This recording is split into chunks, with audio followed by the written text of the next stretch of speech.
स्वागत है दोस्तों आपका हिंदी ज्ञान चैनल में। हिंदी व्याकरण का आज का हमारा विषय है कारक एवं उसके भेद। इस वीडियो में हम कारक व उसके भेदों को विस्तार से जानेंगे। इसे अंत तक जरूर देखें ताकि आपको कारक क्या होते हैं और हिंदी में कितने कारक होते हैं उनकी पहचान हो सके। चलिए शुरू करते हैं।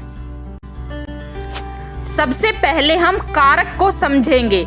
संज्ञा या सर्वनाम शब्दों के जिस रूप से उसका संबंध वाक्य के अन्य शब्दों या क्रिया से जोड़ा जाता है उसे ही कारक कहते हैं। जैसे सोहन ने मोहन को किताब दी। इस वाक्य में ने और को कारक का प्रयोग किया गया है। अब कारक की परिभाषा देखिए। डॉक्टर वासुदेव नंदन प्रसाद के अनुसार संज्ञा या सर्वनाम के जिस रूप से उनका संज्ञा या सर्वनाम क्रिया से संबंध सूचित हो उस रूप को कारक कहते हैं। विभक्ति चिन्ह क्या होते हैं? कारक को सूचित प्रकट करने के लिए संज्ञा या सर्वनाम के साथ जो प्रत्यय या चिन्ह लगाए जाते हैं उन्हें विभक्ति चिन्ह या विभक्तियां कहते हैं। इन्हें परसर्ग भी कहा जाता है। अब हम कारक के भेदों को विस्तार से जानेंगे। हिंदी में 8 कारक हैं। कर्ता ने कर्म को करण से के द्वारा, संप्रदान को के लिए, अपादान से संबंध का की के, रा री रे, अधिकरण में पर, संबोधन हे अरे अजी आदि। सबसे पहले है कर्ता कारक। वाक्य में जो शब्द कार्य या काम करने वाले के अर्थ में आता है उसे कर्ता कहते हैं। जैसे राम खाता है। इस वाक्य में खाने का काम राम करता है। राम कर्ता कारक है। कर्ता कारक का विभक्ति चिन्ह ने होता है। उदाहरण देखिए। सोहन ने दरवाजा खोला। सोहन कौन है? कर्ता।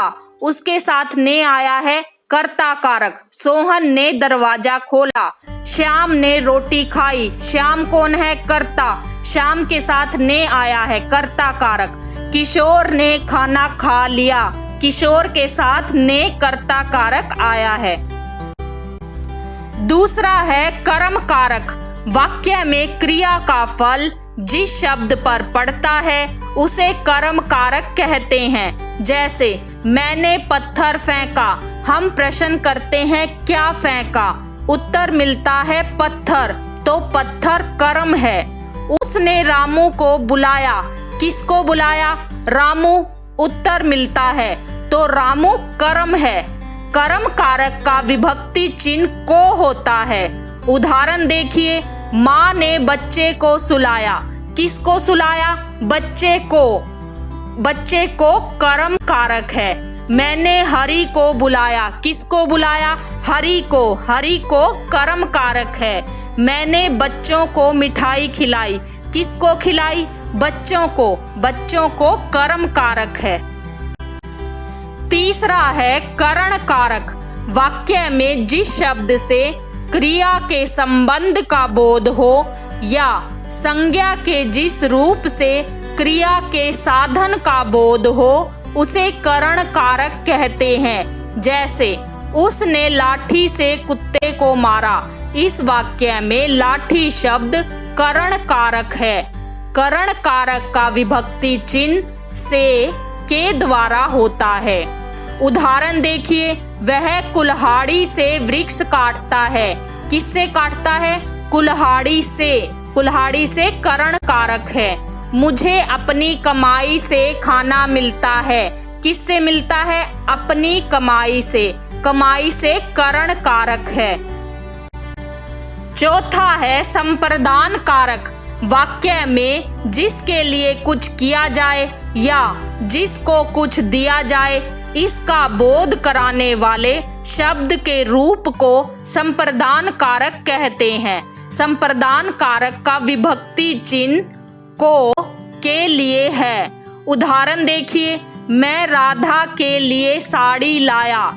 किसके लिए? राधा के लिए। राजा ने साधु को भोजन कराया।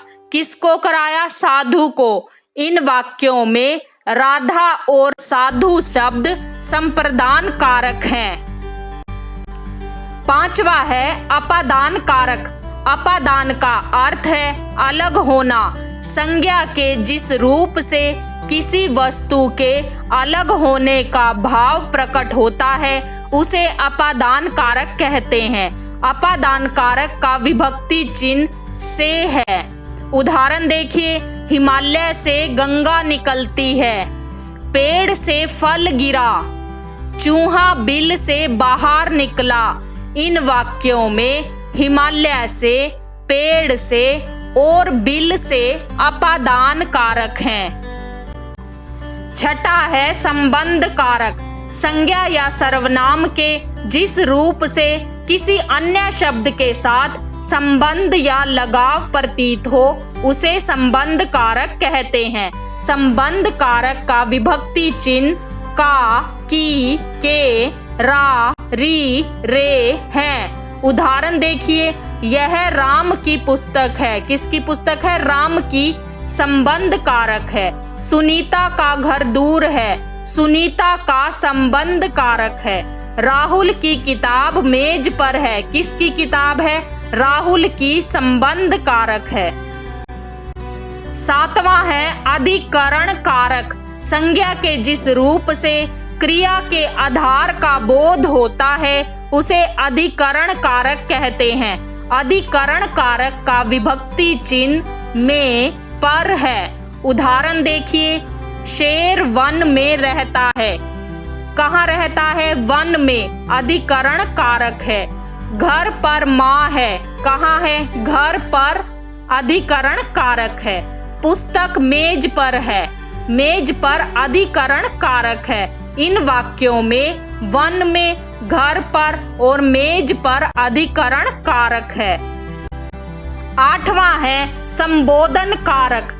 संज्ञा के जिस रूप से किसी के पुकारने या संकेत करने का भाव पाया जाता है उसे संबोधन कारक कहते हैं। संबोधन कारक का कोई विभक्ति चिन्ह नहीं होता। इसे प्रकट करने के लिए हे, अरे, अजी आदि शब्दों का प्रयोग होता है। उदाहरण देखिए, हे भगवान मेरी रक्षा कीजिए। हे भगवान संबोधन कारक है। अरे इधर आओ, अरे संबोधन कारक है। अजी सुनते हो, अजी संबोधन कारक है।